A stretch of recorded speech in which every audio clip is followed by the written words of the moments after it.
오늘은 저희가 함께 이 본문 안에서 좀 짧게나마 말씀을 좀 나눠보려고 합니다. 예배가 변하면 삶이 변합니다라고 하는 주제는 설교의 결론이고요. 사실은 이 본문 안에서 저는 이 질문을 여러분에게 함께 나누면서 시작하면 좋을 것 같은데요. 진정한 영적 예배, 이게 과연 무엇일까? 그리고 이 진정한 영적 예배는 과연 무엇에 기초하는가라는 제목으로 말씀을 함께 나눠보려고 합니다.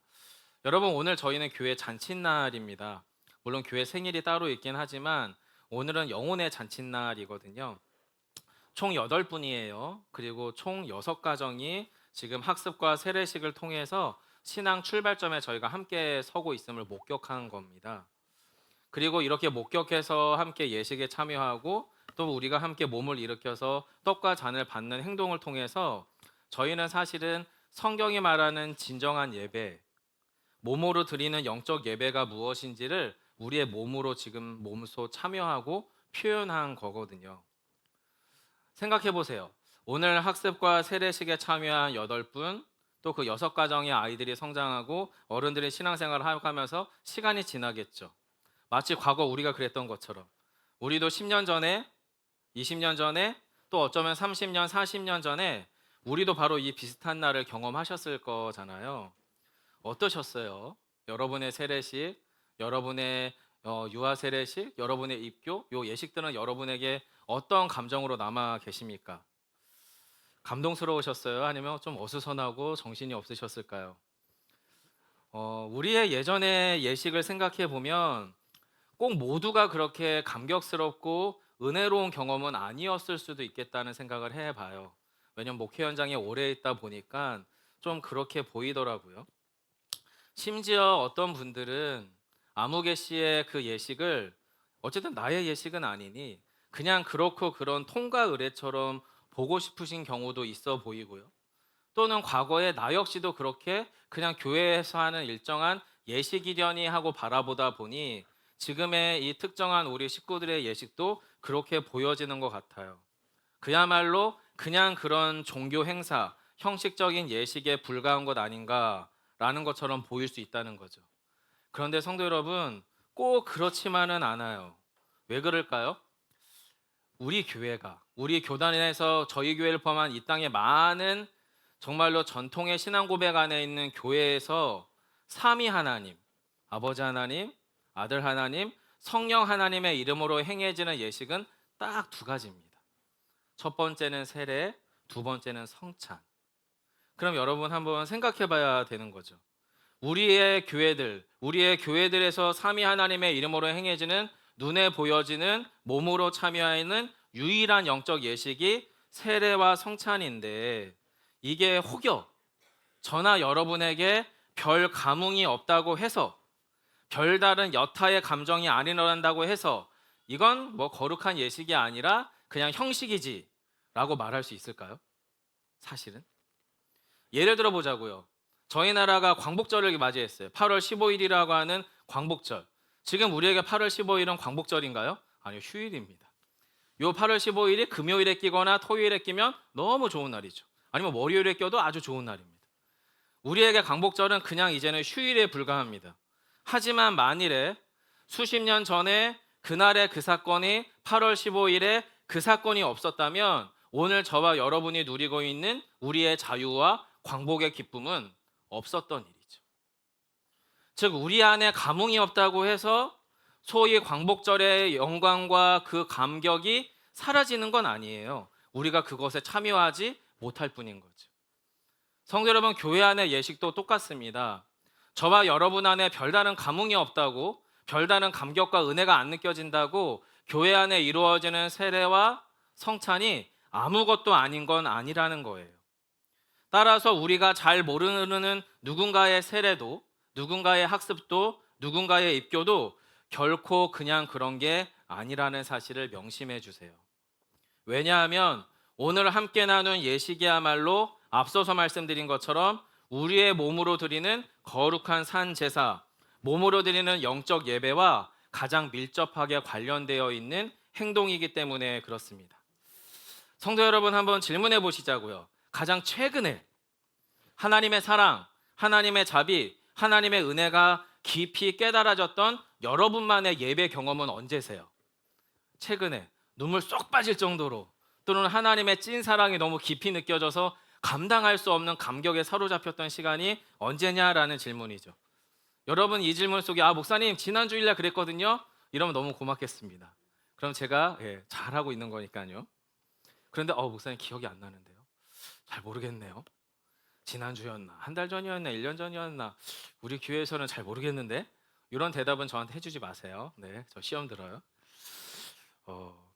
만약에 여러분, 우리가 그 예배 경험을 통해서 저와 여러분 안에 어떤 생각의 변화가 일어나고 마음의 변화가 혹시 일어난 건 있으실까요? 목사님 설교 들어보니, 또 우리 교회 예배 들어보니, 또 우리 교우들하고 신앙생활 해보니, 이렇게 신앙생활 하는 것 같아, 이렇게 살아가야 될 것 같아, 저와 여러분 안에 혹시 그런 생각과 행동의 변화가 일어났을까요? 그게 혹시 언제쯤이실까요? 그런데 성도 여러분, 분명한 게 뭐냐면요, 우리가 드리는 일련의 모든 예배와 모든 신앙 활동이 나의 생각에 변화를 일으키지 못하고 나의 행동에 변화를 이끌지 못한다면, 어쩌면 저희는 신앙생활을 한 게 아니라 종교 활동을 했을 가능성이 큽니다. 우리 안에 종교적 감흥이 일어나고 감정적 동요가 일어나서 뭉클할 수도 있고, 머리로 지적 동의가 일어날 수도 있고, 그렇게 살아가야겠구나라고 하는 어떤 반응이 일어날 수 있지만, 그게 꼭 하나님께 우리의 몸으로 드리는 영적 예배는 아닙니다. 종교적 감흥, 감정적 동요가 반드시 몸으로 드리는 영적 예배는 아니라는 거예요. 그러면 우리가 드리는 진정한 예배가 변하여 삶이 변하는 예배는 어떤 예배냐? 사도 바울이 말하죠. 오늘 본문의 1절입니다. 같이 한번 읽어보겠습니다. 1절 함께 읽습니다. 시작. 그러므로 형제들아, 내가 하나님의 자비하심으로 너희를 권하노니 너희 몸을 하나님의 기뻐하시는 거룩한 산 제물로 드리라. 이는 너희가 드릴 영적 예배니라. 아멘. 바울이 지금 말해요. 여러분, 몸으로 곧 거룩한 산 제물을 드리셔야 됩니다. 여러분, 삶을 통해 영적 예배를 하나님께 드리셔야 됩니다. 강조하고 있습니다. 솔직히 이런 당부는 수없이 들었어요, 저는. 그리고 수없이 했죠. 무슨 이야기예요? 저 지긋지긋하게 이 구절 가지고 설교 들은 사람이고요, 또 꽤나 여러 번 많이 이 본문 가지고 설교한 목사이기도 합니다. 듣기도 많이 들었고 설교하기도 많이 했어요. 그런데 성도 여러분, 항상 그렇진 않지만 때로는 죄송하게도 설교를 들으면서, 심지어 설교를 하면서도 정말 저렇게 되는 건가 싶은 거예요. 정말 그렇게 될까? 왜 그렇죠? 들었다고 해서 반드시 그렇게 사라지는 게 아니잖아요. 그리고 그렇게 살고 싶은데, 그렇게 되고 싶은데 마음은 그렇다고 저절로 그렇게 잘 되는 것 같지도 않잖아요. 심지어 어떨 때가 있을까요? 저렇게 살고 싶지 않을 때도 있어요. 왜 내가 하나님을 위해서 나의 인생을 다 드려야 돼? 내가 왜 하나님이 기뻐하시는 거룩한 산제물로 나의 삶과 나의 몸과 나의 인생을 내어드려야 돼? 난 그렇게 살고 싶지 않은데 이 마음이 제 한켠에도 있더라라는 거죠.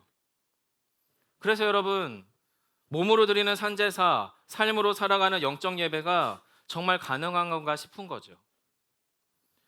저를 보면은 잘 모르겠는데 오늘 본문의 바울을 보면 근데 가능해 보여요. 저를 보지 마시고 본문에서 설교하는, 본문을 권면하고 있는 바울을 보세요. 바울을 보면 가능해 보여요. 왜요? 바울은 그렇게 말했을 뿐만 아니라 실제로 그렇게 살아가고 있거든요. 그렇다면 성도 여러분, 바울은 어떻게 몸으로 드리는 거룩한 산제물, 삶이 곧 영적 예배가 되었을까요? 한마디로 말씀드리면 바울의 변화된 삶은 하나님의 자비와 은혜에 기초합니다. 저 본문을 가지고 내가 저렇게 살아야겠는데 이 고민은 그만하셔야 됩니다. 이 본문에 보시면 그렇게 사라지도록, 그렇게 사라지고 싶을 만큼 그렇게 사라지는 것이 가장 중요해지도록 바울을 설득해 가던 하나님의 숨겨져 있는 은혜와 힘이 있거든요. 1절을 보시고 3절을 보시면 좋겠습니다. 몸으로 드리는 거룩한 영적 예배가 어떻게 가능한지 그 기초가 1절에 있고요, 예수 안에서 한몸됨을 이루어가는 기초가 무엇인지 3절 안에 담겨져 있거든요. 1절과 3절을 먼저 한 번 더 읽겠습니다. 무엇으로 또는 무엇으로 말미암아, 이 구절을 주목해서 한번 보세요. 1절 함께 읽겠습니다. 시작. 그러므로 형제들아, 내가 하나님의 모든 자비하심으로 너희를 권하노니 너희 몸을 하나님이 기뻐하시는 거룩한 산 제물로 드리라. 이는 너희가 드릴 영적 예배니라. 아멘. 여러분, 몸으로 드리는 거룩한 산 제물을 가능하게 하는 게 자비라고 지금 말하고 있습니다. 3절입니다. 한 번 더 읽겠습니다. 3절이요. 내게 주신 은혜로 말미암아 너희 각 사람에게 말하노니 마땅히 생각할 그 이상의 생각을 품지 말고 오직 하나님께서 각 사람에게 나누어 주신 믿음의 분량대로 지혜롭게 생각하라. 믿음의 분량대로 지혜롭게 생각하도록 하게끔 하는 힘이 무엇이에요? 맨 앞부분에 내게 주신 은혜로 말미암아예요. 자, 그러면 성도 여러분, 이런 거예요. 바울이 저희와 너무 달라서 의지적이 남다르고 또 워낙에 믿음이 커서 실제로 그렇게 말하고 그렇게 사라지는 사람이었기 때문이 아닌 거예요. 바울이 남다른 의지력 때문에 이렇게 산 게 아니라 바울이 이런 삶을 살도록 가능해지도록 그렇게 살고 싶어지도록 역사하시는 하나님의 은혜와 자비 안에 깊이 젖어 있었던 사람이다라는 거예요. 그야말로 하나님의 자비와 은혜를 깨닫고 누리고 살아가는 존재로 가다 보니 이런 삶이 가능해졌다라는 거죠. 그러면 이걸 가능하게 하는 자비, 그렇게 살고 싶어지게 하는 하나님의 자비가 무엇일까? 본문을 묵상하고 준비해 가면서 옛날 우리 어른들이 내 애간장이 다 녹을 것 같아, 이런 말들을 쓴 적이 있잖아요. 여러분, 여기서 말하는 애가 뭐죠? 간장이 뭐죠? 창자예요. 그리고 간이에요. 즉 어른들의 말씀이 뭐냐면 너무 안타깝고 너무 초조하고 속이 타들어가서 내 안에 창자가 녹아버릴 것 같고 내 간장이 쪼개질 것 같이 고통스럽다라고 말할 때 애간장이 녹는다라고 말해요. 너무 걱정돼서, 너무 안타깝고 애틋해서, 너무 미치도록 그립고 속상해서 내 뱃속에 있는 간이, 창자가 녹아내릴 것 같다라고 말할 때 애간장이 녹는다라는 말을 써요. 그런데 고대 사람들, 사도 바울이 활동하던 이 시대의 고대 사람들도 그런 의미로 이 자비라는 단어를 사용했대요. 무슨 이야기냐면 인간이 느낄 수 있는 가장 강력한 감정인 깊은 연민, 깊은 동정, 남들에게 긍휼을 베풀고 싶은 이 사랑의 마음은 인간의 머리에서 나오는 게 아니라 바울 시대 때 고대인들이 사람의 창자에서 나왔다고 생각했대요. 사람의 내장에서 나오는 힘이라고 생각을 했다고 합니다. 즉 하나님의 자비라고 말할 때 이 자비라고 하는 단어 안에 그런 의미가 있는 거예요. 하나님께서 하나님을 잃어버린 인생들을 바라볼 때에 애간장이 녹는 것 같은 마음의 상태, 애간장이 녹아버리는 감정 상태로 느끼는 하나님의 성품이 자비예요. 하나님의 감정 상태가 바로 그 자비예요. 하나님 없이 살아가는 인생, 자기 욕망과 죄의 유혹에 삼켜버려서 자신이 죽음의 죄 노릇하는지도 종 노릇하는지도 못 깨닫지 못하는 인생을 보면서 하나님이 느끼는 성품이 바로 자비라는 거예요. 즉 하나님께서 가슴이 만약에 있다면 하나님 가슴 속에 있는 창자가 녹아내릴 것 같이, 하나님 안에 있는 간이 쪼개질 것 같이 미쳐버릴 것 같고 심장이 미어져 버려서 내가 이 극한의 아픔과 고통 때문에라도 당장 뭐라도 하고 싶어지는 감정 상태가 바로 본문이 말하는 자비라는 거죠. 결국에 성도 여러분, 하나님의 자비라고 하는 이 단어를 바울이 사용할 때, 또 이 로마 교회 성도들이 그 자비라는 단어를 떠올릴 때 그들의 감정 안에서는 뭐가 꿈틀거리는 거예요? 속에 내장이 같이 꿈틀거리는 심정으로 본문을 받을 수 있는 거예요. 즉 감정 상태만 곤두서 있는 게 아니라 이 하나님의 사람들, 하나님 잃어버린 인생들을 바라볼 때에 하나님이 하나님의 감정뿐만 아니라 당신의 의지와 생각조차도 쭈뼛 곤두서 있는 상태, 이것이 본문이 말하는 자비죠. 그래서 당장이라도 당신의 사람들을 그 고통과 비참에서 건져내기 위해서 물불 안 가리고 훌쩍 뛰어들어서 그 상황 속에서 당장이라도 뭐라도 행동해서 그 문제를 해결해 버리고 싶은 열망이 바로 본문이 말하는 자비입니다. 이걸 설명하기 위한 가장 사소한 예지만 분명한 예가 저희 집에 있습니다. 저희 집에 아이들이 이제 4명이죠. 유나가 어느새 중1이 됐어요. 많이 컸죠. 저절로 컸을까요? 저는 저절로 큰 것 같은데 알고 보면 저절로 큰 게 아니더라고요. 저희 아이들이 크다 보면 분명히 병치레를 했을 거잖아요. 한 명만 했을까요? 4명이 했겠죠. 4명이 알아서 시간 맞춰서 했을까요? 아니요, 같이 합니다. 보통은 돕니다. 그래서 저희는 코로나도 21일 정도 격리를 했고요. 한번 집에 열감기나 몸살 감기가 돌면은 전시체제입니다. 왜냐면 이 아이의 병이 저 아이에게 옮겨갈 거니까. 그럼 제가 그때 어떻게 했을까요? 예, 저는 새벽기도 열심히 나와서 기도했습니다. 무슨 이야기냐면 아이들이 아픈 게 낮에만 아픈 게 아니잖아요. 주로 밤과 새벽에 아프겠죠. 그럼 저는 아내한테 얘기합니다. 여보, 나는 새벽기도를 가야 되니까 나는 그냥 잘 거야. 그러고서 네, 잘 자요. 그래서 새벽에 일찍 나와서 새벽기도를 하죠. 근데 그러면 아이들이 새벽 시간에 알아서 몸이 괜찮아지는가? 아니죠. 아이가 밤새 열감기에 시달려요. 그리고 엄마도 같이 그 열감기에 따라서 몸이 곤두섭니다. 그리고 반응하죠. 이 아내가 그렇게 하더라고요. 저는 새벽에 나간다는 핑계로 주로 잤고요. 이게 잔 건지 잔척하는 건지 알 수 없을 정도로 어쨌든 그러면서 저는 아이들에게 제대로 새벽에 약 먹여본 적이 손에 꼽습니다. 솔직히. 근데 아내는 그게 되더라고요. 20일이 됐든 한 달이 됐든 지쳐서 쓰러질 때까지 아이가 몸이 괜찮아지고 열이 내릴 때까지 그걸 밤사이 새벽으로 하더라고요. 자기도 졸려 피곤하고 비몽사몽인 것 같은데 자신도 모르게 일어나서 아이가 먹을 약을 고르고 그 약을 약병에 담고 그리고 그걸 잘 녹여서 아이의 입에 먹이고 그리고 아이의 열을 재고 그리고 나서 아이가 잠 잘 드는지를 확인하고 그리고 옆에 같이 지쳐 쓰러지더라고요. 여러분 그게 자비인 것 같습니다. 뭐라도 하고 싶어지는 마음. 엄마가 해열제는 아니죠. 근데 문제는 아이가 스스로 해열제를 못 먹죠. 그러니까 엄마가 그 해열제를 먹여야죠. 그럼 이 아이가 어느새 열이 내리겠죠. 성도 여러분, 하나님의 그 자비가 깨달아지고 하나님의 그 자비의 운동력이 믿어질 때 그때 자연스럽게 일어나는 변화가 뭐예요? 그게 예배의 변화예요. 그게 삶의 변화예요. 무슨 이야기냐면요, 여러분. 기본적으로 저희는요, 몸으로 영적 예배 못 드리는 존재입니다. 몸의 제사는 몸의 제사고요. 영적 예배는 영적 예배입니다. 무슨 이야기냐면 저희는 기본적으로 예배 시간에 딱 들어올 때 우리의 머리와 우리의 영혼을 분리하는 습성이 있습니다.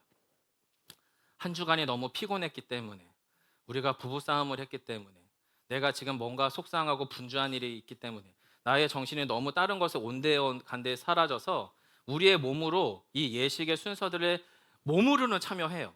입술로 찬양도 하고 기도하라고 하면 눈도 감기도 하고 설교 시간에 이렇게 여러분처럼 아주 정중하게 예의 바르게 설교를 참고 들으시기도 하고 이러면서 우리 모두가 사실은 몸의 제사는 다 해요. 근데 문제는 이 몸의 제사가 내 영혼의 고백과 연결되어 있는지는 제가 알 수가 없어요. 솔직히는 조금 알아요. 눈빛을 보면 알거든요. 하지만 100%알 수는 없어요. 영적 예배는 그것과 별개예요. 한 가지 예를 들어볼까요? 우리의 몸이 영혼의 반응에 꽤 둔감한데요. 한번 생각해 보세요, 여러분. 좋은 음악이나 좋은 영화를 봤어요. 그 감동이 너무 벅차오른 나머지 눈물이 났어요. 자, 이 눈물이 여러분 우리의 뇌의 활동이겠습니까? 우리의 영혼의 활동이겠습니까? 대체로는 뇌의 활동입니다. 뇌의 활동, 바로 몸의 활동이죠. 내 뇌가 과거에 좋게 느꼈던, 아름답게 느꼈던 그 감각들을 기억하고 있다가 그 비슷한 포인트가 영화나 음악이나 드라마에 나올 때 내 감정선을 탁 건드려요. 그럼 내 뇌가 그 안에서 그 감정선에 대한 반응으로 눈물이 흘리게 돼요. 여러분 이것을 영적 활동이라고 보시면 안 돼요. 그럼 여러분 언제 영혼의 활동이 일어날까요? 영혼의 활동은 예수님과 연결될 때만 일어나요. 내 안에서 예수님이 하나님이 감각될 때만 일어나는 게 영적인 활동이에요. 몸으로 하는 찬양, 몸과 입술로 하는 기도, 예배 형식이라고 하는 몸의 행위가 하나님에게 예수님에게 연결될 때 일어나는 반응이 바로 영적 예배예요. 몸으로 하는 일련의 활동이 나의 감정과 나의 의지와 지식에 온전히 붙어서 이 감정의 활동들이 의지의 활동들이 지식의 활동들이 내 영혼에 붙어버릴 때 그래서 그곳에서 하나님의 자비가 얼마나 크고 아름다운지 하나님이 당신의 아들을 통해 보이신 그 사랑이 얼마나 크고 절절한지 깨달아짐으로 말미암아 내 안에서 하나님의 크기가 감각되는 것 이게 바로 여러분 영적 예배예요. 즉 나의 몸과 나의 인격이 하나님을 느낄 때 일어나는 일이 영적 예배지, 환상 보고 방언하고 기적을 체험하는 게 영적 예배가 아니에요. 그건 은사라고 불러요. 누가 그랬습니까? 바울이 그랬거든요. 바울이야말로 하나님의 압도적인 자비에 자신이 녹아진 사람이 바로 사도 바울이에요. 그는 과거에 예수 믿는 사람을 핀셋으로 골라내듯 예수 믿는 사람을 골라 죽이던 사람이었습니다. 예수의 교회를 파괴하던 압도적 죄인이었거든요. 그럼 여러분, 사도 바울의 논리체계와 내구조 속에서는 그는 얼마나 신실한 유대교인이었을까요? 안식일 너무 잘 지켰습니다. 제사 너무 잘했습니다. 유대 율법에서 흠잡을 게 하나도 없었던 사람입니다. 그런 사람 기준에서 그의 머리의 구조에서는 유대인 중에 예수 믿는 사람은 정말 빨리 제거돼야 될 사람인 게 그의 내구조 속에서는 의심할 바가 없었던 일이었어요. 그래서 열심히 했거든요. 그런데 하나님의 아들이신 예수님을 만나고 나서 보니 자기가 너무 심각한 오판을 한 거죠. 몸이 떨려요. 내가 하나님을 오히려 대적한 자였다는 이 비극을 목도하고 나서 몸이 떨려와요. 그럼 여러분, 사도 바울의 내구조에서는, 회심 전의 사도 바울의 내구조에서는 하나님을 저주했네요. 하나님의 아들을 핍박했네요. 하나님의 교회를 망가뜨렸네요. 그럼 뭐예요? 지옥 가야 돼요. 정죄받아야 돼요. 판단받아야 되고요. 죽어야 돼요. 그런데 예수님이 그를 정죄와 심판 대신에 복음의 사도로 불러요. 복음의 사도로 불러요. 결국 심판받아 마땅한 죄인, 죽어 마땅하다고 확신할 수밖에 없는 나의 내구조 속에 있는 사도 바울이 오히려 전혀 다른 정반대의 하나님의 사랑을 맛보는 거예요. 그게 자비였습니다. 하나님의 끝없는 인내와 하나님의 끝없는 용서를 경험한 그 자비가 사도 바울의 마음을 어떻게 해요? 변화시켜요. 그의 내구조를 변화시켜요. 그의 몸과 하나님을 향한 영혼이 연결되게 만들어요. 그리고 나서 그의 삶으로 살아낸 삶이 뭐예요? 자신의 몸을 거룩한 산제물로 드리는 삶. 몸으로 드리는 영적 예배가 무엇인지 스스로 증명하는 인생을 살아가기 시작합니다. 그걸 경험하고 나서 자신이 순교하기 얼마 남지 않았을 때 이 로마 교회 교인들에게 이 편지를 쓰는 거예요. 어떻게 해요? 여러분, 제가 몸으로 하나님께 드리는 이 산제사, 하나님이 기뻐하실 만한 이 거룩한 산제사, 내가 몸으로 드리는 거룩한 영적 예배가 정말 좋은 것 같아요.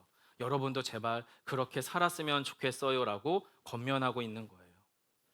성도 여러분, 도대체 이 몸으로 드리는 거룩한 산제사, 영적 예배가 뭐길래 왜 이게 그렇게 중요할까요?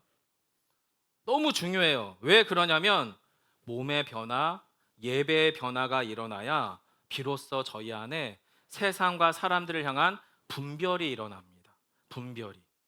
그야말로 거룩한 이질감이 생기는 거죠. 2절인데요. 같이 한번 마지막으로 읽어볼까요? 함께 읽겠습니다. 너희는 이 세대를 본받지 말고 오직 마음을 새롭게 함으로 변화를 받아 하나님의 선하시고 기뻐하시고 온전하신 뜻이 무엇인지 분별하도록 하라. 아멘. 여러분, 2절은 명령이 아니에요. 하나님의 자비를 깨달음으로 말미암아 내 안에서 하나님의 것은 점점 커지고 하나님의 것은 내 안에 점점 깊이 충분히 들어오고 세상의 것들에게는 이질감이 느껴지는, 이거 아닌 것 같은데, 이거 불편하기 시작하는데, 이거 정말 하나님이 싫어하실 만한 것인데가 크게 느껴지는 사람 안에서 일어나는 행동이 분별인 거예요. 결국에 2절은 하나님의 자비하심에 온전히 눈뜬 사람, 하나님의 자비에 깊이 감동한 사람에게 찾아오는 자연스러운 결과입니다. 그리스도인의 삶이 곧 예배일 수 있다는 것. 내가 나의 삶을 통해 무언가를 예배하는 사람이구나, 내가 하나님을 증명하는 사람이구나라는 것을 받아들인 사람 안에서 일어나는 결과다라는 거죠. 여러분, 저희는 말로는 설교하는데요, 내 몸으로는 다른 걸 예배하고 다른 걸 지향하잖아요. 하나님의 사랑이 중요하다고 저도 설교하고 말해요. 그런데 만약에 여러분, 제 몸이 사실은 세상이 중요하다고 말하는 가치와 질서를 따라가고 싶어하고 그게 사랑스러워지면 여러분, 저는 뭐 하는 사람일까요? 네, 거짓말하는 사람이겠죠. 여러분, 그 안에서 분별이 일어날까요? 아니요, 외식만 일어납니다. 위선만 일어납니다. 그런데 지금 바울이 말하는 게 뭐예요? 하나님의 자비에 깊이 젖어들수록 이 세상의 가치, 이 세상의 질서, 이 세대의 생각을 따르고 싶어지지 않는다라는 거예요. 오히려 하나님이 더 궁금해지고 하나님의 뜻과 마음을 점점점 알고 싶어진다는 거예요. 여러분, 그게 뭡니까? 세상에 대해서 이질감이 생겨야 하나님에 대해서 동질감이 생깁니다.